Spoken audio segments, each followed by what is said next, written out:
What's up, guys? It's your boy Souls here, and welcome back to Geometry to the Dizzle Dash. You already know. Y'all hooked me up with the 50 likes, so I'm gonna hook you up with this episode. And today we are working with, what is this level called again? Round 1 and Striker. Now you might have noticed something.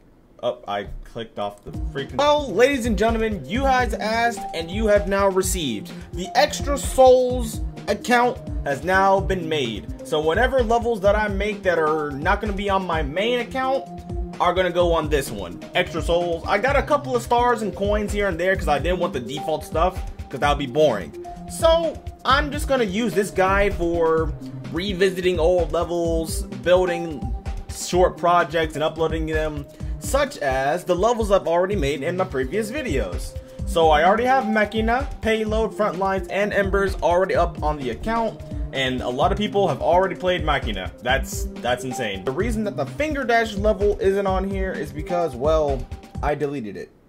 So Finger Dash, that might have to come for a different time. And also, the reason I'm calling them version 2 is because I literally just couldn't think of a name of... I couldn't think of clever names for all of them, so I'm just gonna leave them as is. So the first level we're gonna be working on is round 1. Just like Machina and just like Frontlines, this has very base template syndrome. It barely has anything. At least this one has some moving objects and a different game mode.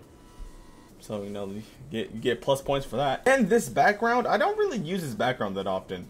Mostly because I never know when to use it, but, you know. The vibes I'm getting from this level is like a retro-ish type of level with, like, coding and stuff like that. So maybe I'll make this into, like, a... I don't know. I legitimately do not know how I'm going to pull this off. I don't know how am I going to upgrade this. Ooh, actually, I changed my mind. I do know how to upgrade this. But do I want to... Let's try green. Let's start with a green blending. Okay, we're getting somewhere with this a little bit. I can put these inside of the blocks just to make it feel like more the block design is like corrupted by this purple whatever stuff. I think that's pretty decent. Yeah, possibly, maybe, theoretically. It's definitely a start. It's definitely a start to something nice. What if I make it plain black? I just want to see the alternate version. It's not bad. It's not terrible. But I think I do want to stick with that color version of it, though. I'm not gonna lie to you, Chief. This is getting kind of hard to do. So what I can do is I can do like an inverse 3D. Since I've been doing a lot of 3D in my levels, I can do inverse 3D. Try something different, you know. So we're gonna get the 3D line to copy the color of not object, but of that.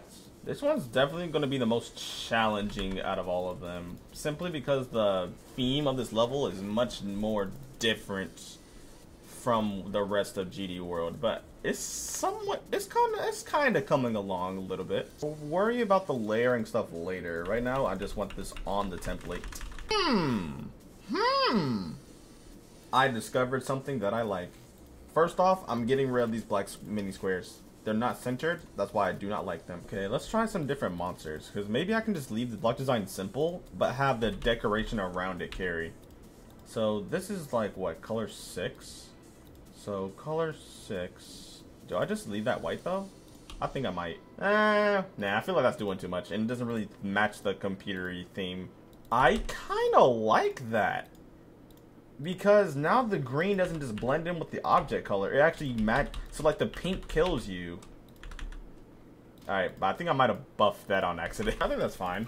Yeah, that should be fine. That's fine. That's fine. That's fine. This is fine. I think I might just use this as the block design itself. And I just build around this. Now, I guess I'll keep it simple. I'm just gonna have the outlines as black. Just so it has like a bold outline for it, maybe. Okay. I think I have an idea of how I want to decorate this. So I'm just gonna go through the block designs and do my thing. You know, this level is actually kind of long for what it is. I'm not gonna lie. This is 29 seconds. So it's like 4 seconds longer. Okay, interesting. So what I'm doing now is I'm working on the floating blocks with the spikes just so I can make it coherent with the block design itself. So you can see I'm trying to add a little bit of pink so it shows that danger factor in it. and I'm really liking how it comes together with this, especially with the spike. And later on I put some glow and the 3D on it to really make it pop. And yes, I am using a voiceover because I didn't really speak too much during this part because I was listening to music. I wasn't really focused on commentary. So now I can actually sit down and focus. So what I'm doing right now is I'm building the block design one by one with each structure that's already in main level. So I like to do it one object at a time, such as the one I'm working on right now. And I like to scan back and forth and through so I can get every single block, making sure it fits well, and making sure everything is coherent and coming together well. Now, I really like what I'm doing with the 3D here. I usually don't do inverse 3D because I think it looks awkward most of the time when I do it. But I think in this case, with this retro style level, I think I can pull it off in a somewhat unique way to make it look interesting. And I think I kind of executed on this. Right, you see, I'm focused in the camera right now. I'm not playing no games with this level. And I'm also listening to the Sonic soundtrack, more specifically Night of the Wind, goated song. I never played Sonic Night of the Wind, but I really want to. I was always a Sonic Unleashed fanboy, I'm not gonna lie. It was up to this point where I started getting bored with building this, so I started copy pasting a lot, and I think that really made the quality of the level suffer. So that's why I had to make myself stop after a little while. I ate some dinner, and then I came back, and I kind of just decorated off camera because it was kind of getting boring just watching me copy paste all these things and scaling things up. It made the level look really lazy, so I decided to decorate and put some finishing touches at the end, but I think you guys will enjoy the end product.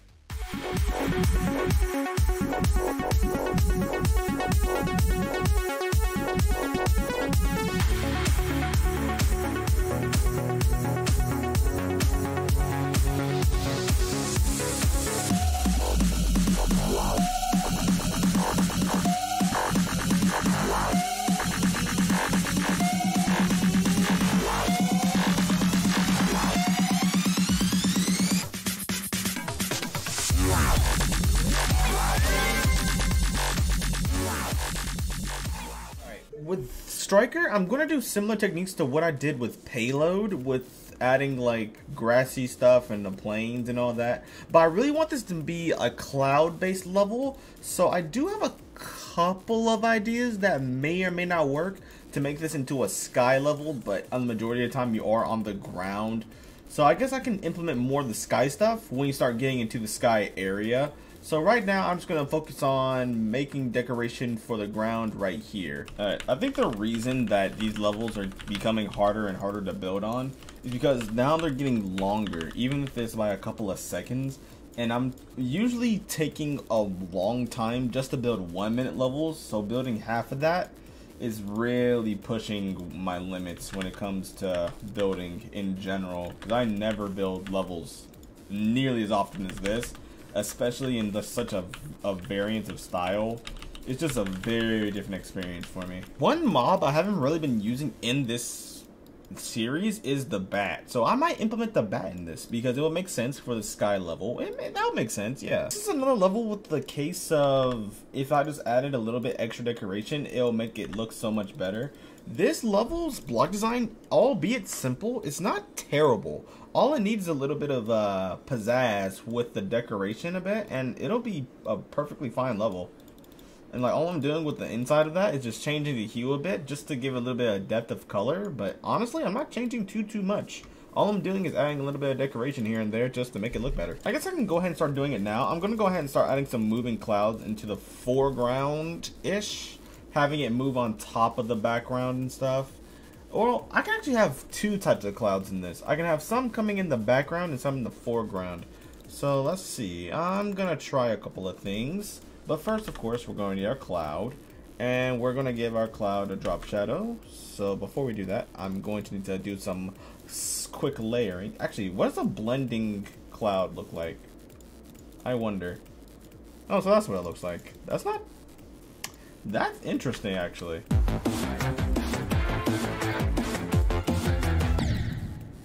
Yeah, the subtle clouds I like. I like the subtle clouds. They look cool. As far as making the level feel more alive and more like a sky level, because sky levels usually are pretty alive and full of movement. I'm going to actually make these top spikes just move up and out of the screen, because it just makes it feel low. Oh, no, I don't want 17 to move. I want just the top part. So 48. This is layered interestingly.